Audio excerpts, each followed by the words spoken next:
बस सोचो 2026 का हफ्ता शुरू हो चुका है और इस साल 2025 की आखिरी आंधी अभी भी थमने का नाम नहीं ले रही।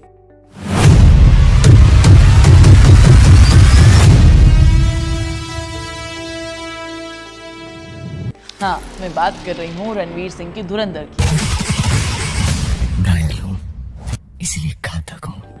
ये फिल्म रिलीज हुए 27 दिन हो चुके हैं और भारतीय बॉक्स ऑफिस पर इस फिल्म ने 712 करोड़ का बिजनेस कर लिया है। दुनिया भर में 1000 करोड़ से ज्यादा कमा चुकी है और सबसे मजेदार बात यह है कि 26वें दिन भी इसकी कमाई सिंगल डिजिट में नहीं आ रही है, यानी ये तूफान अभी भी अपनी गति में है। अब सोचो कि इस साल की शुरुआत में क्या होगा। जनवरी 2026 में कई बड़ी फिल्में लाइनअप में हैं। धर्मेंद्र की आखिरी फिल्म भी लाइनअप में है, प्रभास की दराजा साहब, विजय थलापति की मूवी भी है और भी कुछ बड़ी बड़ी मूवीज लाइनअप पे हैं, है ना। ये सभी फिल्में अपना एक हक मांगने वाली हैं, लेकिन धुरंधर की आंधी में इनका खेल बिगड़ सकता है। चलो सबसे पहले धर्मेंद्र पाजी की मूवी के बारे में बात करते हैं, 21 के बारे में। धर्मेंद्र का ये आखिरी कैरेक्टर जिसमें जयदीप अहलावत और सिमरन भाटिया भी नजर आएंगे, सभी के लिए एक इमोशनल एक्सपीरियंस होने वाला है। लेकिन सवाल ये है कि धुरंधर की स्पीड देखते हुए कितनी स्क्रीन और शोज इस फिल्म को मिलेंगे। अगर धुरंधर का तूफान चलता रहा तो सिंगल स्क्रीन पर यह फिल्म के शोज कम जा सकते हैं। मतलब धर्मेंद्र की आखिरी फिल्म का इमोशनल इंपैक्ट ठीक से ऑडियंस तक नहीं पहुंच पाएगा, ये अनसर्टेनिटी में है। फिर आते हैं अगली फिल्म पर, आजाद भारत। श्रेयस तलपड़े नेताजी सुभाष चंद्र बोस की भूमिका निभा रहे हैं। महिला योद्धाओं की बहादुरी पर यह कहानी है। इसका बजट भी काफी बड़ा है, लेकिन धुरंधर जैसी अनस्टॉपेबल फिल्म के सामने खड़ा होना इस मूवी के लिए ऑब्वियसली बहुत ज्यादा मुश्किल है। ये फिल्म कब आएगी, कब चली जाएगी, लोगों को पता ही नहीं चलेगा। शायद पता ही नहीं चला, नहीं देखी है ना तुमने अभी तक ये फिल्म, तो ये इम्पैक्ट है धुरंधर का। जो लोग एक्शन और मास एंटरटेनर देखते हैं वो शायद इस फिल्म को अभी तक देखने ही नहीं गए थिएटर्स में। अब आते हैं प्रभास की दराजा साहब पर। ओरिजिनली इस फिल्म की रिलीज डेट 5 दिसंबर 2025 होने वाली थी, लेकिन धुरंधर की आंधी और क्लैश से बचने के लिए इसे 9 जनवरी को पोस्टपोन किया गया। ये फिल्म 400 से 450 करोड़ के बजट में बनी है। अगर सोचो धुरंधर 10 दिन में इसी रफ्तार तक अगर चलती रही तो प्रभास का ये कमबैक फिल्म टारगेट ऑडियंस तक कैसे पहुंचेगा, है ना। क्लैश की प्रॉब्लम थी, तभी तो इस फिल्म को शिफ्ट किया गया था। धुरंधर जिस आंधी के साथ चल रही है, लगता है कि इस साल बहुत सारी फिल्मों को नुकसान पहुंचाएगी। 9 जनवरी को ही विजय थलापति की फिल्म भी आने वाली है, जिसमें बॉबी देओल उनके अपोजिट है।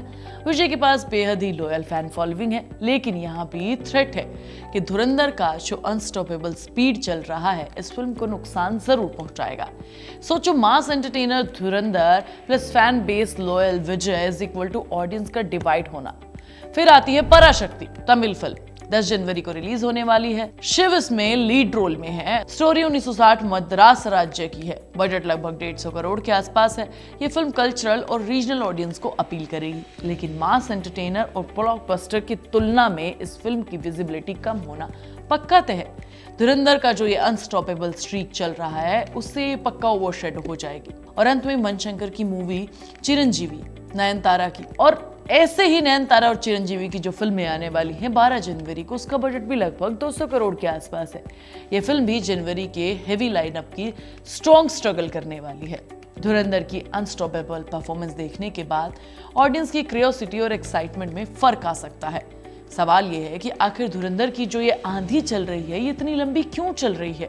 एक तरफ रणवीर की performance, action sequence, mass appeal और मार्केटिंग का परफेक्ट कॉम्बो इसे अनस्टॉपेबल बना रहा है। दूसरी तरफ ऑडियंस के एक्सपेक्टेशंस और हॉलीडे सीजन का टाइमिंग इसे और भी ज्यादा पावरफुल बना रहा है। ये बात साफ है कि 2026 जनवरी में बड़ी फिल्में रिलीज होंगी, उनका ऑब्वियसली धुरंधर के साथ टक्कर होगा और उसमें धुरंधर बाजी मारेगी। इन 6 फिल्मों की पूरी स्ट्रेटजी स्क्रीन के लिए फाइट करना, मार्केटिंग और बॉक्स ऑफिस एक्सपेक्टेशंस पर धुरंधर का असर तो जरूर पड़ने वाला है। ऑडियंस बिहेवियर भी इस पूरे सिनेरियो में इंटरेस्टिंग होने वाला है। कुछ लोग मास एक्शन थ्रिलर प्रेफर करेंगे तो कुछ हिस्टोरिकल इमोशनल नैरेटिव के फैन हैं। लेकिन जब ये अनस्टॉपेबल धुरंधर का तूफान जारी रहेगा तो मास एंटरटेनर को प्रायोरिटी मिलना अपने आप तय है। प्रभास, धर्मेंद्र, विजय थलापति, तमिल सिनेमा के प्रोड्यूसर्स को रिलीज स्ट्रेटजी पर रीथिंक करना पड़ेगा।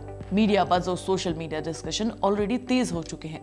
Meme culture, box office debate और बॉक्स ऑफिस स्पेकुलेशन सब साथ चल रहे हैं। धुरंधर का अनबीटेबल स्ट्रीक तोड़ना बहुत बड़ी बात होगी। फिल्म मेकर्स और डिस्ट्रीब्यूटर भी अपने रिसोर्सेज और प्रमोशन को प्लान करने में, एडजस्ट करने में लगे हुए हैं। यही कारण है कि ये सिर्फ नंबर्स की बात नहीं है, ये जनवरी 2026 का फिल्म का लैंडस्केप का स्ट्रेटजी गेम बन गया है। धुरंधर सिर्फ रेवेन्यू जनरेट नहीं कर रही है, बल्कि 6 बड़ी फिल्मों की audience, perception, hype, revenue project सब कुछ हिला रही है। इसीलिए कह सकते हैं कि धुरंधर 10 दिन और चल गई ना तो बॉक्स ऑफिस पर पूरी जनवरी सिर्फ धुरंधर ही छाई रहेगी। बाकी इन सारी 6 फिल्मों का कम से कम 1000 करोड़ का बजट तो मिनिमम से मिनिमम होगा, वो पूरा का पूरा हिल कर रह जाएगा। 2026 की शुरुआत में सिनेमा लवर्स के लिए एक ऐसा सिनेरियो है जहां अनस्टॉपेबल धुरंधर की आंधी है, बड़े प्रोड्यूसर्स, बड़े प्लान है। लेकिन बात सिर्फ इतनी सी है कि धुरंधर अपनी जड़ें मजबूत कर चुकी है और इन सबको अपनी जड़ें मजबूत करने की जरूरत पड़ेगी। तुम कौन सी फिल्म देखने वाले हो जनवरी में, मुझे कमेंट करके जरूर बताना। सुहानी तुम्हें नेक्स्ट वीडियो में मिलेगी, तब तक तुम चैनल को सब्सक्राइब कर लो, वीडियो को लाइक और शेयर कर लो, प्लीज बेल आइकन दबाना मत भूलना। आप सुन रहे थे let's mic more than radio.